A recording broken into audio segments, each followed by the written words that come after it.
Howdy, neighbor. How are you today? I wanted to ask if I can borrow your shovel. Ha! I just have a dead body I want to hide. Bad neighbors, grab a blanket, turn off your lights, and get ready of 3 of these horror stories.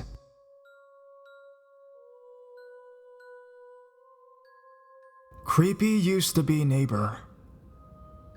When my husband and I first moved out on our own, we had this neighbor that we would sometimes see outside and would talk to. We even went to the local pool hall with him and played pool. One day, we are hanging out at his house and we're sitting outside. The cutest little black kitten walks up in the yard. My husband and I are animal lovers, so I'm all about this kitten. My husband and the neighbor walk around the side of the house and are gone for maybe a minute or 2, and my husband returns. The look on his face was horror and fury. He looks at me and says, "He killed that cat." I get up and walk around there, and my husband is holding this kitten. The neighbor had hit him in the head with a rock, but at this point the kitten is breathing. It had knocked him out. Long story short, we took the kitten to the vet, and he had to have an eye removed. We have now had the kitten for about 10 years. He is good now and one hell of a mouse killer. We found out a few years later that this very neighbor had been out of town for work and was rooming with a coworker. He later went to stab his roommate to death and returned back to his home here. It's scary to believe someone like that lived right beside us and had been in our home, and we had been in his. Obviously, after the kitten incident happened, we stopped talking to him after letting him know what a piece of shit he was. So creepy ex-neighbor, let's not meet again.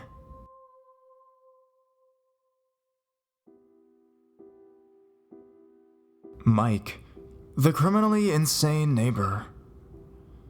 Okay, so I posted a story here earlier today, but there's another one I wanted to share that happened almost exactly 1 year ago. My husband and I lived in an apartment complex in a kind of crappy neighborhood, low-income homes, what have you. There are always lots of break-ins, and it's right next to a kind of downtown area of my city. It was mid-April of last year, and I was about 7 months pregnant, and my husband and I would often go out on our balcony late at night, really just the outdoor catwalks of the apartment, which connected the outdoor stairwells and hallways. So it was either very late or very early depending on your point of view, and it was quite dark, and my husband and I were standing outside looking at the moon over the tops of the apartments. He was smoking. I was unable to sleep due to back pain. The joys of pregnancy. We were chatting about whatever. Suddenly, in the dark before us, from the first floor, we heard someone talking. It startled us both, and my husband cocked his head and made a shushing gesture as we both froze. A man's voice, low, was whispering something from the first floor, directly below us. I had chills. I couldn't hear exactly what he was saying, but it was only his voice, and he sounded like he was having a conversation with himself. As we stood there, both straining to hear him, his voice seemed to be moving away from us. Then we heard the distinct sound of someone shuffling up the stairs. He was climbing the steps to the second floor, slowly and deliberately, still muttering. My husband instinctively moved towards me and put out his cigarette as the man rounded the corner onto the outside landing we stood on.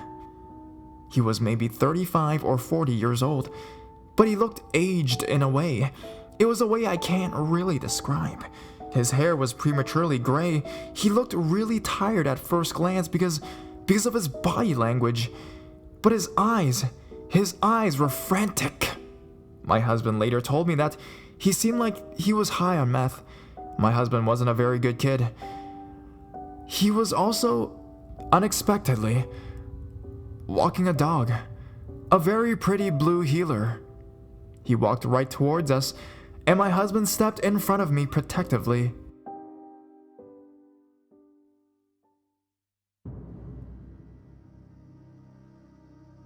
The dog stopped suddenly, and so did the man, as if he somehow just noticed us. He visibly jumped, then laughed. "Hello. Oh gosh, I didn't even see you there." "Pardon me, just walking, my little girl." He had the very definition of crazy eyes. They jumped all over the place, and when they landed on me, they jumped immediately to my big belly in an almost angry way. Oh, pregnant." "What?" I said, sounding like a jerk even to myself. "You're pregnant?" Yeah. My wife, well, ex-wife, she used to be a doula. Used to those kinds of things. Used to help out ladies and deliver them. Yeah, babies are great. I have 2 babies. Well, my wife has them. Well, my ex-wife, I guess. Yeah. It's hard to really convey how he was talking. He sounded really excited, but also weirdly desperate. You could tell maybe he wanted someone to talk to. Now, I should mention that I'm a filthy bleeding heart, and my husband is a take-no-shit, look-out-for-number-one kind of guy. He cuts the guy off mid-ramble and says, "We were just going inside, man. You have a good night." Sure. Oh, I'm sorry. I'm Mike, by the way. I'm Mike.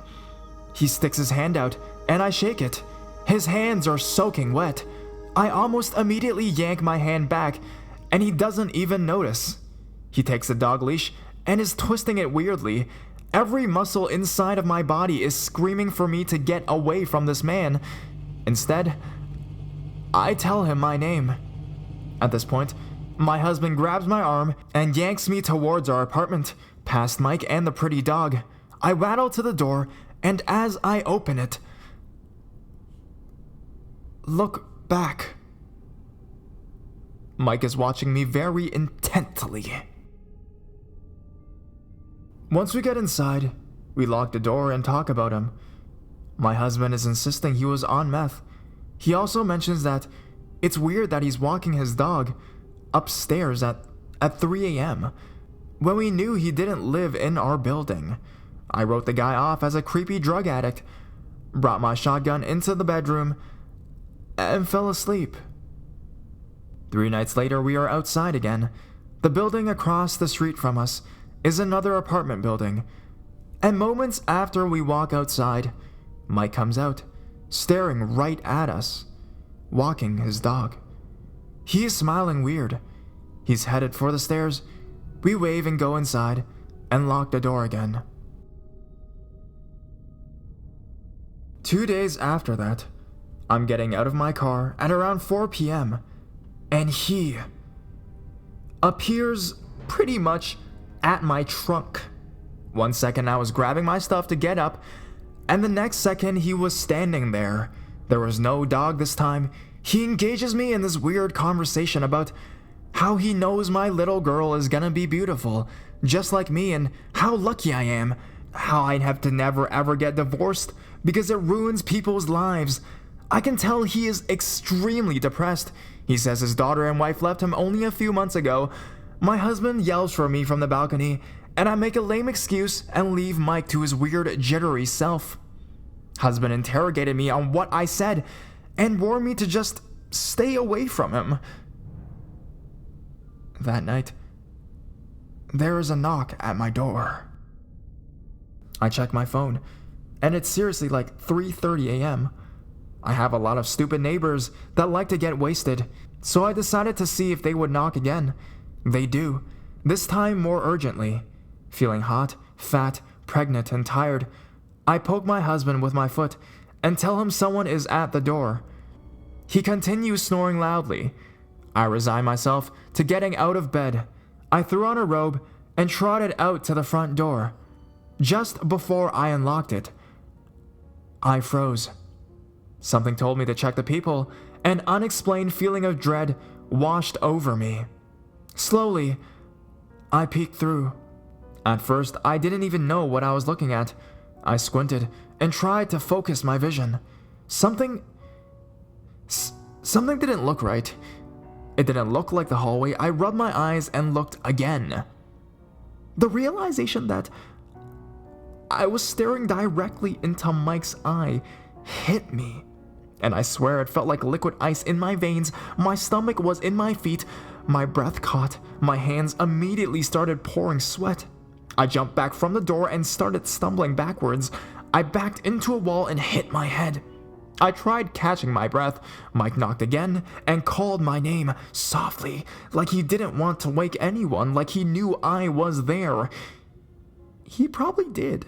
Looking into the opposite side of a peephole will show no clear images, but will show shadows. I turned around and ran into my bedroom, shut the door, and shook my husband awake. He sat bolt upright and grabbed his shotgun, told me to stay in bed. I heard him telling Mike to leave, or he was going to call the police. And then silence. Within a minute, my husband came back into the room and said he was gone, and that if I heard anything else, to wake him up. I agreed, and didn't sleep any more that night. Several weeks passed before we heard from him again.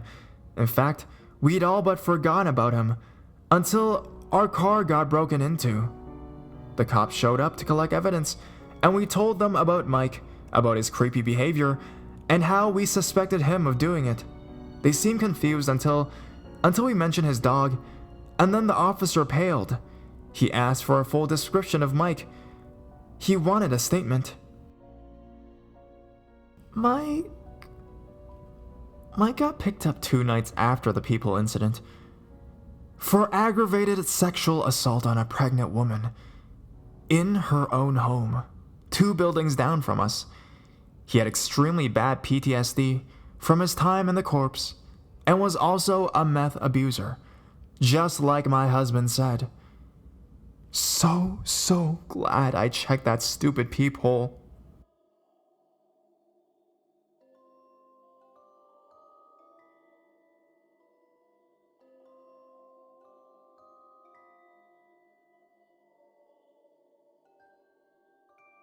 New neighbor.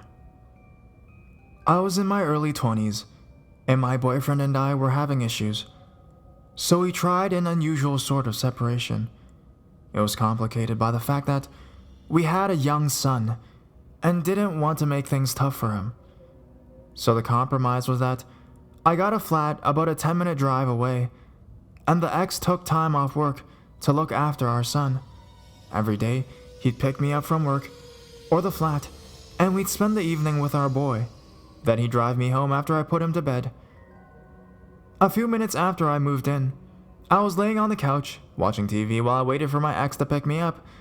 I saw movement at the window, so got up and opened the door with my eyes still on the show I was watching.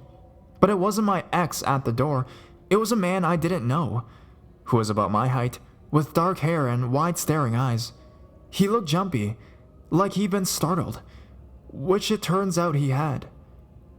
Before I could say anything, he pushed right past me and started talking, staring at me while he said that he'd seen me move in. He was lonely, lived just next door, and thought we should be friends. He kept talking while my brain finally caught up what was happening.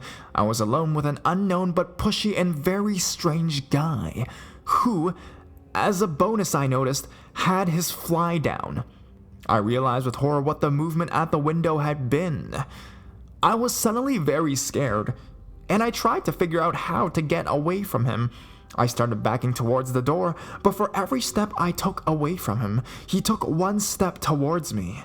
Then he stopped quite suddenly and asked if I had a boyfriend. I said that I did, and that he was on his way over, that I thought it was him at my window because he would be there any minute. I took the last few steps to the door and said he'd better go, and that my boyfriend would be quite angry if he was there. He looked annoyed, and as though he was considering his options, but to my relief, he gave in and walked past me, still staring out the door. Being young and stupid, I didn't tell my ex. I knew he tried talking me into moving home, and I wasn't ready for that. I needed to breathe a bit before I decided what to do next. I sound unkind, but we were young and He had some serious issues, although he was a wonderful father.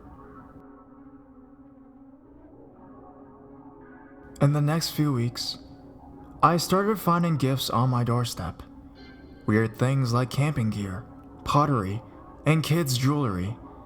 I felt like I was being watched at all times, and started to get justifiably paranoid and watchful. The next thing that happened forced me to tell my ex what was going on. My ex drove me to the flat so I could pick up my washing and use the machine at his place. He waited in the car while I was inside. I turned on the bathroom light and then went to the bedroom to get the laundry basket.